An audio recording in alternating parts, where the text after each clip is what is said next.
साथ ही हम कश्मीर भाइयों के नाम करते हैं और कश्मीर में जमशेदी के तौर पर 14 अगस्त मना रहे हैं। इस तरीके से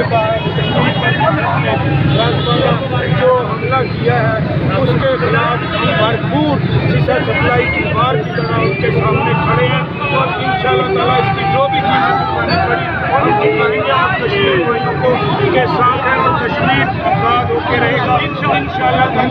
जो अंधेरी रात होती है तो इंशाअल्लाह ताला कोई जरूर तुलू होगा। उनकी जो अंधेरी रात है वो खत्म होने वाली है और आज़ादी का सूरज तुलू होने वाला है। इंशाअल्लाह ताला कश्मीर आज़ाद होगा और कश्मीर बनेगा पाकिस्तान जिंदाबाद, पाकिस्तान जिंदाबाद, पाकिस्तान जिंदाबाद,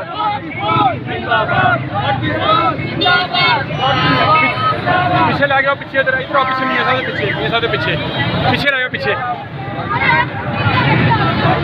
भाई थोड़ा साइड पे कर लेना